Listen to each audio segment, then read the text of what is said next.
بسم اللہ الرحمن الرحیم۔ حضرت عائشہ پر تہمت کا واقعہ۔ اس واقعے کا مماثل یہ ہے کہ حضور صلی اللہ علیہ وسلم کا دستور تھا کہ سفر میں جاتی ہوئی ازواج مطہرات کے درمیان قرآن اندازی فرماتے، جس کا قرآن نکل آتا اسے ہمراہ لے جاتے۔ اس حوضہ میں قرآن حضرت عائشہ کے نام نکلا اور آپ نے انہیں ساتھ لے گئے۔ حوضے سے واپسی میں ایک جگہ پڑاؤ ڈالا گیا۔ حضرت عائشہ اپنی حاجت کے لیے گئیں اور اپنی بہن کا ہار جسے عریت لے گئی تھی کھو بیٹھی۔ احساس ہوتے ہی فوراً اس جگہ واپس گئیں جہاں ہار غائب ہوا تھا۔ اسی دوران وہ لوگ آئے جو آپ کا ہدوج اونٹ پر لادا کرتے تھے۔ انہوں نے سمجھا کہ آپ کا ہدوج کے اندر تشریف فرما ہے، اس لیے اسے اونٹ پر لاد دیا۔ ہدوج کے ہلکے پن پر نہ چونکے، کیونکہ حضرت عائشہ ابھی نوعمر تھیں۔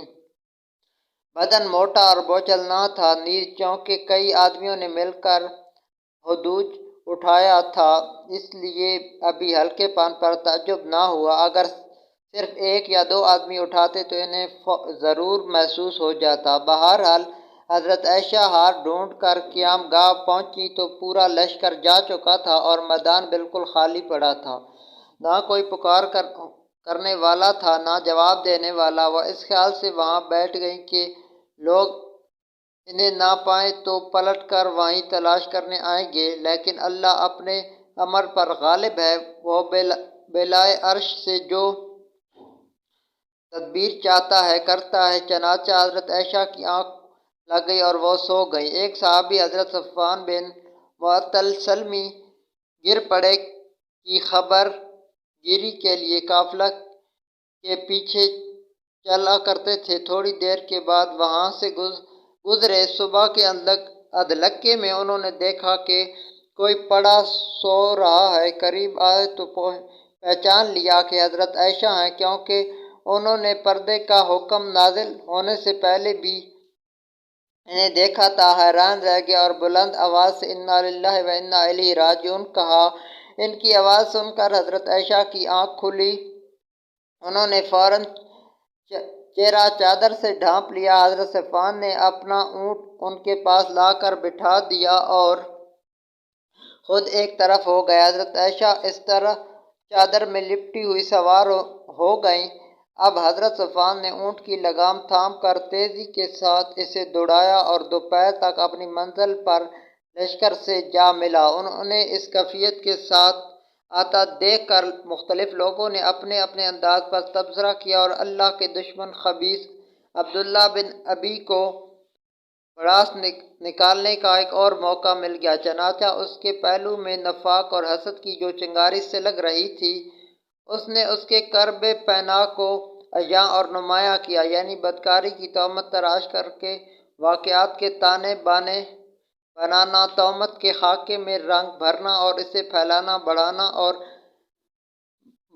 بنانا شروع کیا۔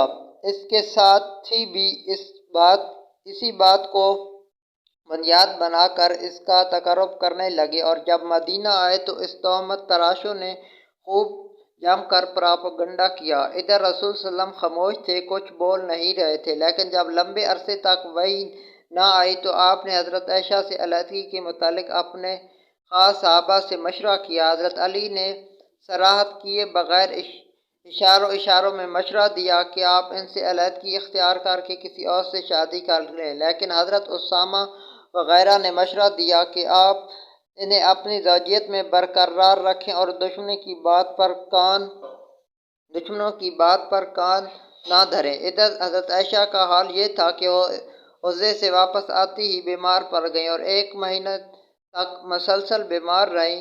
انہیں اس تہمت کے بارے میں کچھ بھی معلوم نہ تھا، البتہ یہ بات کھٹکتی رہتی تھی کہ بیماری کی حالت میں حضور صلی اللہ علیہ وسلم کی طرف سے جو لطف و عنایت ہوا کرتی تھی اب وہ نظر نہیں آ رہی۔ بیماری ختم ہوتی ہی تو وہ ایک رات ام مسلطہ کے ہمراہ قضائے حاجت کے لیے مدینہ میں گئیں۔ اتفاق سے ام مسلطہ اپنی چادر میں پھنس کر پھسل گئیں اور اس پر انہوں نے اپنے بیٹے کو بد دعا دی۔ حضرت عائشہ نے اس حرکت پر انہیں ٹوکا تو انہوں نے حضرت عائشہ کو یہ بتلانے کے لیے کہ میرا بیٹا بھی پراپگنڈے کے جرم میں شریک ہے تہمت کا واقعہ کہہ سنایا۔ حضرت عائشہ نے واپس آ کر اس خبر کا ٹھیک ٹھیک پتہ لگانے کی غرض سے رسول اللہ صلی اللہ علیہ وآلہ وسلم سے والدین کے پاس جانے کی اجازت چاہی۔ پھر اجازت پا کر والدین کے پاس تشریف لے گئی اور صورتحال کا یقینی طور پر علم ہو گیا تو بے اختیار رونے لگی، اور پھر 2 رات اور 1 دن روتے روتے گزر گیا۔ اس دوران نہ نیند کا سرما لگایا، نہ آنسو کی جھڑی رکی۔ وہ محسوس کرتی تھی کہ روتے روتے کلیجہ شق ہو جائے گا۔ اسی حالت میں رسول صلی اللہ علیہ وسلم تشریف لائے، کلمہ شہادت پر مشتمل خطبہ پڑھایا اور اما بعد کہہ کر فرمایا: اے عائشہ، مجھے تیرے متعلق ایسی ایسی باتوں کا پتہ لگا ہے کہ اگر تم اس سے بری ہو تو اللہ تعالیٰ عنقریب تمہاری برات ظاہر فرما دے گا۔ اگر خدا نخواستہ تم سے کوئی گناہ سرزد ہو گیا ہے تو تم اللہ تعالیٰ سے مغفرت مانگو اور توبہ کرو، کیونکہ بندہ جب اپنے گناہ کا اقرار کر کے اللہ کے حضور توبہ کرتا ہے تو اللہ تعالیٰ اس کی توبہ قبول کر لیتا ہے۔ اس وقت حضرت عائشہ کے آنسو ایک دم تھم گئے اور اب انہیں آنسو کا ایک قطرہ بھی محسوس نہ ہو رہا تھا۔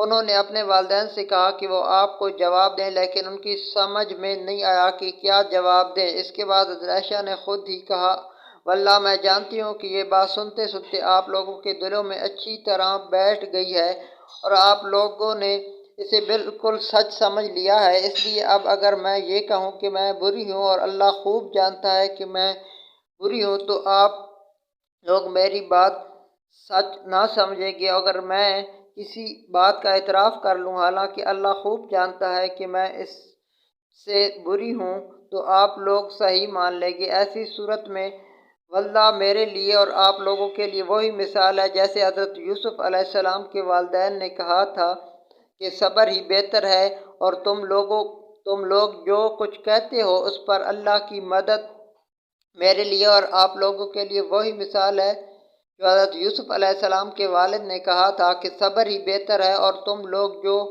کچھ کہتے ہو اس پر اللہ کی مدد مطلوب ہے۔ اس کے بعد حضرت عائشہ دوسری جانب پلٹ کر لیٹ گئیں اور اسی وقت رسول صلی اللہ علیہ وسلم پر وحی کا نزول شروع ہو گیا۔ پھر جب آپ صلی اللہ علیہ وسلم نزول وحی کی شدت و کیفیت ختم ہوئی تو آپ مسکرا رہے تھے، اور آپ نے پہلی بات جو فرمائی وہ یہی تھی کہ اے عائشہ، اللہ نے تمہیں بری کر دیا ہے۔ اس پر خوشی سے ان کی ماں بولی: عائشہ، حضور کی جانب اٹھو، شکریہ ادا کرو۔